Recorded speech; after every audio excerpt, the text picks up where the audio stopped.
Bom dia, oitavo ano, vamos lá. Nós havíamos parado na página 213, né? 213 nós estávamos falando aí sobre tipos de clima, né? Então, assim, é como vocês estão vendo aí, né, nessa imagem de fundo. O ruim dessa parte, dessa passagem da geografia, é que infelizmente a gente tem que decorar alguma coisa, né? Tá bom? É, mas assim, nada que possa nos assustar, porque eu vou rememorar um pouco, né, o que nós já vimos para que vocês possam se orientar aí, tá bom? Então assim, quando a gente fala de clima, né, eu falei para vocês nas aulas anteriores que o clima mundial ele é influenciado por diferentes fatores e elementos climáticos. Tanto os fatores como os elementos climáticos, né, eles contribuem por uma grande diversificação, climática, tá? Então, dependendo da região do mundo e dos fatores que influenciam, a atmosfera a gente pode afirmar que ela vai apresentar características extremamente diferentes, tá legal? Então, assim, atualmente existem diferentes classificações de clima. Essas classificações elas definem, né, o clima de acordo com o quê? De acordo com seus principais elementos. Quais são os elementos, professor? Radiação, que eu já falei para vocês, temperatura, pressão atmosférica, umidade e etc. Uma das classificações mais utilizadas, né, é do geógrafo alemão Vladimir Peter Köppen. Essa classificação ela surgiu em 1900, né, e ela foi se aperfeiçoando por outros estudiosos, por outros geógrafos, né? Então, essa classificação ela volta-se principalmente para o aspecto da temperatura e a umidade de cada tipo de clima. Então, de acordo com essa classificação, o planeta ele possui vários tipos e subtipos de clima, tá? Então, assim, nós já vimos lá na apostila o clima Equador, ele vai estar presente nas zonas tropicais. Quando eu falo zonas tropicais, a Amazônia, a África, a Indonésia, né? Por quê? Porque ela vai estar próxima à linha do Equador, como vocês podem ver representado na figura aí. Ela vai apresentar temperaturas elevadas, né, com médias anuais em termos aí de 25 graus centígrados. E ela também apresenta uma pequena amplitude térmica. Vocês lembram que é a amplitude térmica, né? A diferença entre a maior e a menor temperatura registrada. Depois do clima equatorial, nós vimos o clima tropical, né, que é o nosso clima. Ele ocorre na maior parte das regiões localizadas entre o Trópico de Capricórnio e o Trópico de Câncer, tá legal? Então, esse clima tropical ele vai apresentar elevadas temperaturas, né, com médias anuais aí em torno de 20 graus, né, e vai apresentar duas estações bem definidas. Uma quente e úmida, né, que é o verão, e outra fria e seca, que é o inverno. Convém ressaltar para vocês que a quantidade de umidade ela vai variar de acordo com a localização, ou seja, regiões tropicais próximas ao litoral, que é o nosso caso, elas são influenciadas pelo que nós chamamos de maritimidade. Por quê? Porque elas são mais úmidas do que as regiões localizadas mais distante do mar aí, né? Que vão sofrer a influência do que nós chamamos de continentalidade, tá legal? O, Aí nós temos a subdivisão, que é o clima tropical úmido ou litorâneo, como alguns chamam, né? Ou clima tropical continental, que é o tropical típico, onde as áreas mais elevadas do clima tropical elas vão apresentar temperaturas mais amenas, tá? Por que mais amenas, professor? Em razão da variação da altitude, tá legal? E aí nós temos o terceiro clima, que é o clima temperado.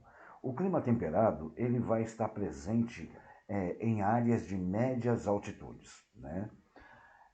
Esse clima é o único tipo de clima que possui as quatro estações bem definidas: primavera, verão, outono e inverno, né? Nesse tipo de clima temperado, né, ele possui temperatura mais amena, né, com médias anuais entre 8 graus centígrados a 15 graus centígrados, tá? E a umidade, ela vai variar de acordo com o quê? De acordo com a localização, ou seja, quanto mais próximo do mar, mais úmido. Quanto mais distante do mar, menos úmido, ou mais seco, como queiram chamar. E tem uma subdivisão nesse clima temperado, que é o clima temperado oceânico, né? Esse clima temperado oceânico, ele apresenta uma linha extremamente mais úmida e no inverno, né, ele vai ser menos rigoroso. Por que menos rigoroso, professor? Em virtude da influência da umidade do oceano, né? Como a água ela demora mais tempo para se esfriar, ela mantém a temperatura atmosférica aí por mais tempo, diminuindo assim o que nós chamamos de amplitude térmica. O que é amplitude térmica? A diferença, mais uma vez, é a diferença entre as temperaturas maiores e as temperaturas menores. A outra subdivisão desse clima temperado é o clima temperado continental, né? Ele não é influenciado pela umidade oceânica, obviamente ele vai ser mais seco e apresenta o inverno aí mais rigoroso. Tá claro isso? Eu estou dando uma repassada em todos os tipos de clima para que realmente não haja dúvida para quando vocês forem fazer as atividades aí. Tá legal? Então nós temos lá o temperado continental, dê uma olhadinha na página 213, que é um pouco do que o professor vem falando lá na especificação da 213. Tá? 213, tá legal? Então tá lá, ocorre nas planícies centrais e em parte do litoral, nos oceanos Atlânticos e Pacífico. Apresenta as 4 estações do ano bem definida. O inverno tem médias térmicas mensais em torno de 0 graus a 25 graus centígrados. As precipitações elas não ultrapassam 1000 milímetros. Não citei aqui a pluviosidade, né? Porque já está na apostila, só para não ficar redundante. Tá legal? E aí nós vamos para outro tipo de clima.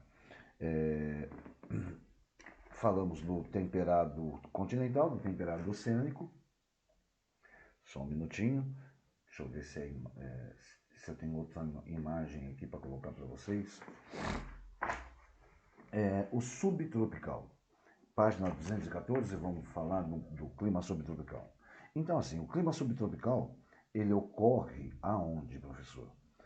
A incidência dele é maior no Golfo do México, no Baixo Vale do Mississippi e na Península da Flórida. Quais são as suas principais características? Os invernos, eles têm médias térmicas mensais acima de 10 graus centígrados. E o verão, ele é extremamente quente, chegando aí a perto de 30 graus. 30 graus. Nessas regiões, convém lembrar que as chuvas elas ocorrem com uma grande abundância durante todo o ano. Então, quase sempre com mais de 100 milímetros por mês. Tá legal? Essas são as principais características, tá? E aí depois a gente tem o clima mediterrâneo. Quando eu falo de clima mediterrâneo, a gente tem que ter o que vem a ser esse mediterrâneo. É saber aí a temperatura média, né? E o mais importante, nesse caso aí, seria as precipitações. Quando eu falo precipitações, entendam aí a chuva. Então, assim, aonde costuma ocorrer esse clima mediterrâneo? Então, está lá na página 214. Ocorre apenas na costa sudoeste dos Estados Unidos, no estado da Califórnia, a exemplo da cidade balneária de Santa Mônica, né? Então, essa foto aí de 2017. É um clima seco com precipitações inferiores a 500 milímetros no ano, ou seja, praticamente não chove. Essas chuvas elas são concentradas no inverno. Os verões nesse lugar também são bem secos, em muitos lugares com ausência total de chuvas. É como se fosse a parte do nosso sertão nordestino aqui no Brasil, se eu fosse fazer tal comparação, tá legal? As médias de temperatura são de 10 a 22 graus centígrados, tá legal? E aí a gente vai para o nosso clima semiárido. Página 215, clima semiárido. Então, assim, ocorre nos planaltos situados entre as elevadas montanhas da região oeste dos Estados Unidos, onde as chuvas são escassas e irregulares, ou seja, nesse lugar também praticamente não chove, né? Quando chove, no máximo aí é 200 milímetros no ano. A exemplo da cidade de Phoenix, nos Estados Unidos, cercada por uma paisagem árida, foto de 2017, né? As médias térmicas mensais, elas são superiores a 10 graus centígrados. É quente, com médias térmicas mensais em torno de 30 graus. Então, só para vocês terem uma ideia aí, esse é o clima semiárido, também muito semelhante ao clima do nosso sertão nordestino aqui, tá legal? Dá para fazer uma comparação com, com, o nosso, com os climas do nosso país só pelo nome, né? Ter uma base de como ele se apresenta, tá legal? Então, este é o semiárido. O clima desértico. Como que se apresenta o clima desértico? Ele está presente tanto nas regiões temperadas quanto nas regiões que nós chamamos de tropicais, né? Que é o norte da África, Oriente Médio, Oeste, aquela coisa toda. Então, esse clima desértico, né? Ele é muito comum aí no México, litoral do Chile, no Peru, na Austrália. Então, geralmente em regiões de depressões. Por quê? Porque ele apresenta uma grande amplitude térmica. Mais uma vez, pela terceira vez, amplitude térmica, a diferença entre a maior e a menor temperatura, né? Então, assim, aqui ocorre no sudoeste dos Estados Unidos e penetra no México, principalmente nos planaltos entre as montanhas elevadas, as quais, barrando as correntes de ar úmido, são a causa de suas prolongadas secas. Então, mais uma vez, a exemplo do nosso território, né, ele também é muito semelhante aí, tá legal? Aí nós vamos para uma matéria aí, não mudando da água para o vinho, mas agora a gente vai falar das paisagens vegetais. Também, né, as paisagens vegetais, elas se alteram, né, de acordo com o clima da região, tá?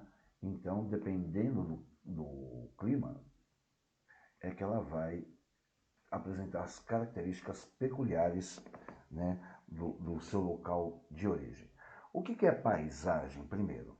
É quando um conjunto de fatores naturais e culturais se desenvolvem juntos, né? Então nós temos paisagem arbustivas. Essa paisagem, né, é composta por arbustos espalhados e separados um do outro pelo fato de possuir uma vegetação rasteira, tá legal? Então a gente vai se ater aí, página 216. Então tá lá na página 16. Graças à variedade do que eu falei, né, climas e solos, as paisagens vegetais originais da América anglo-saxônica eram extremamente diversificadas, tá? Porém, a colonização, o desenvolvimento agrícola, a abertura de estrada e a expansão urbana e industrial, entre outros fatores, levaram à destruição de amplas áreas naturais. As principais paisagens vegetais originais do continente podem ser vistas no mapa a seguir. Então, neste mapa, nós temos aí a tundra, a floresta de conífera, as florestas mistas, as decíduas, as pradarias, as savanas, as mediterrâneas, estepes e xerófilas e as florestas latifoliadas. Se eu pedir para que vocês deem uma olhada no mapa e me digam qual que é a maior incidência de vegetação, aí vocês vão falar que a floresta de coníferas, né? Que pega aí uma grande parte da América anglo-saxônica, tá? E de fato é ela mesma. Mas vamos ver um pouquinho do que é essa paisagem, né, enquanto conjunto de fatores naturais. A primeira que a apostila de vocês traz é a paisagem de tundra. Então o que é tundra? Tem a imagem aí, mas nós temos que aprender a bater o olho e saber caracterizá-la, tá? Então tem aí a tundra, encontrada no norte do Canadá e em quase todo o Alasca, que é nos Estados Unidos. É constituída por musgos e líquens, em alguns pontos por herbáceas anãs, como podemos ver na foto abaixo. Herbáceas anãs são esse tipo de vegetação que ela não cresce, ela não fica alta, tá legal? Não esqueçam também esse pormenor, tá legal? Aí depois nós temos as florestas de coníferas. Quais são as características das florestas de coníferas? Ocorrem ao sul da tundra.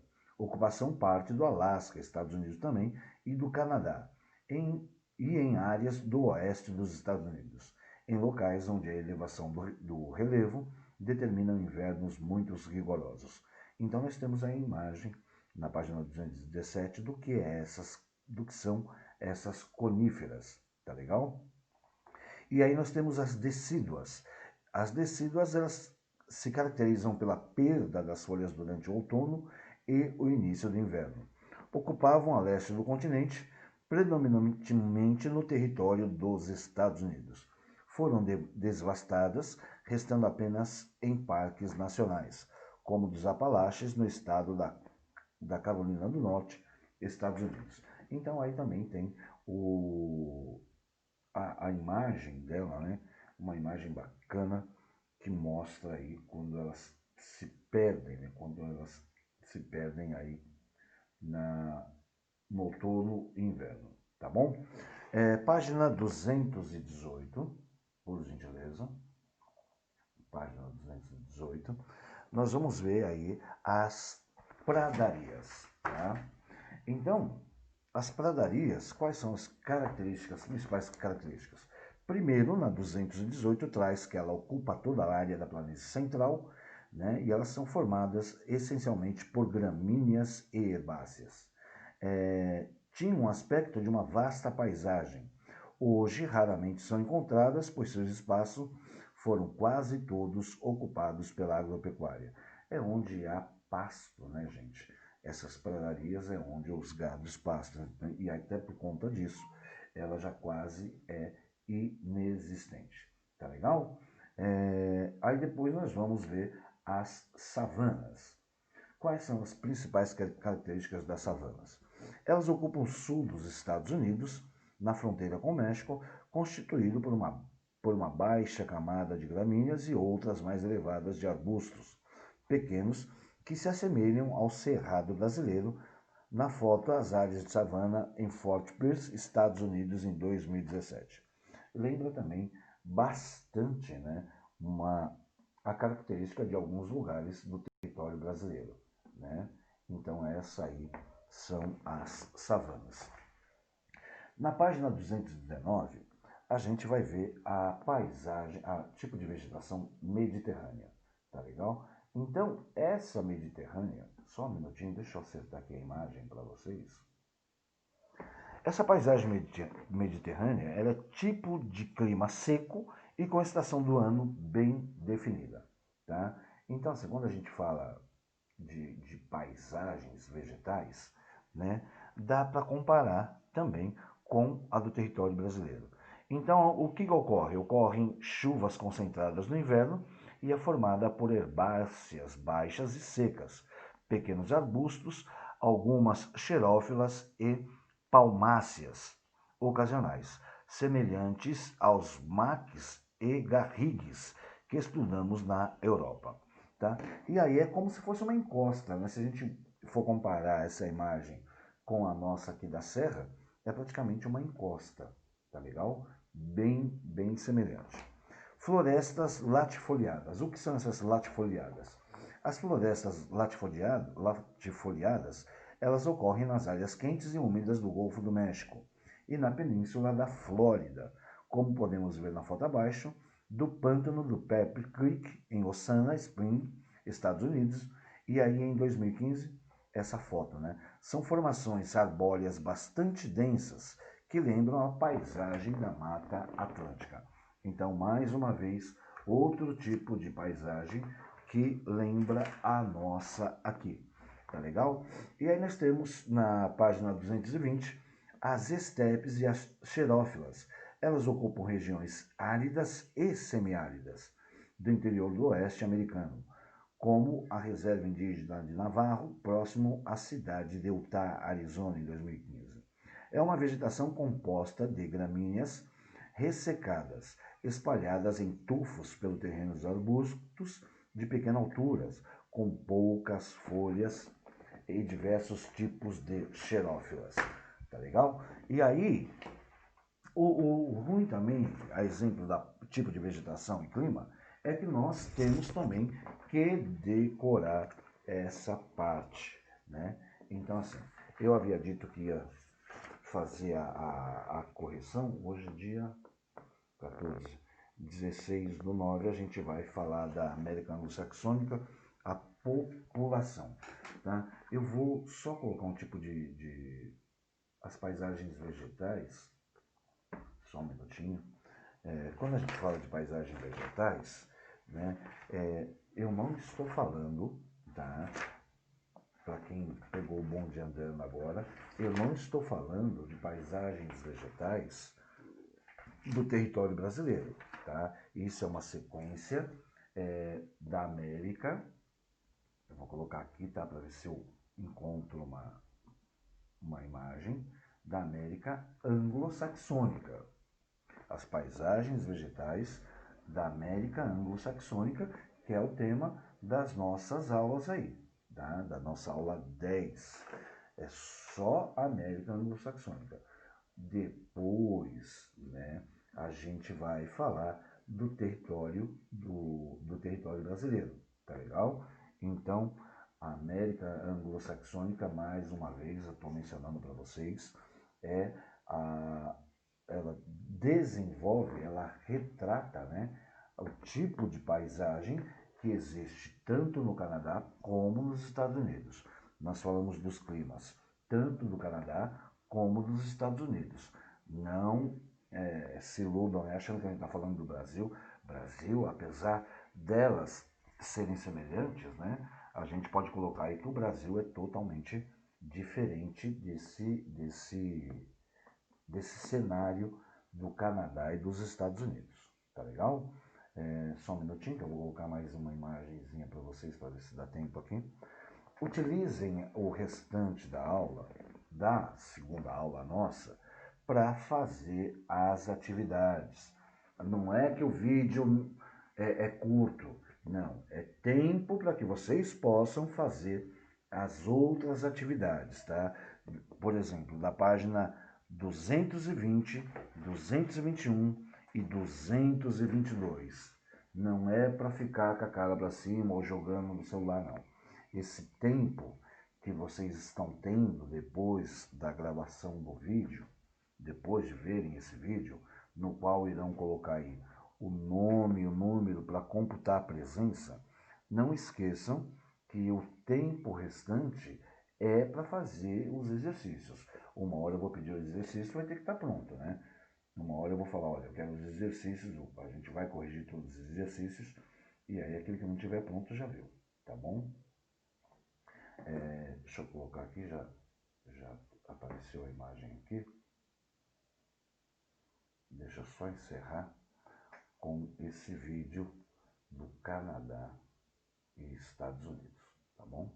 Só um minutinho para que vocês tenham realmente noção que nós estamos falando da América anglo-saxônica. Esse é o mapa do clima, né? Que eu apresentei para vocês. E agora eu vou deixar de fundo aqui, né, o que de fato nós estamos discutindo, porque às vezes só falar não dá uma exatidão, Então, estou colocando para vocês aí, né, os territórios que nós estamos vendo aí, tá? Então, só um minutinho. Ambientais? Não.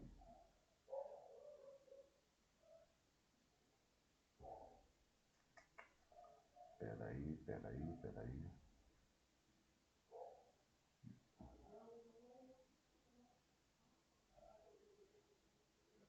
Aqui, ó.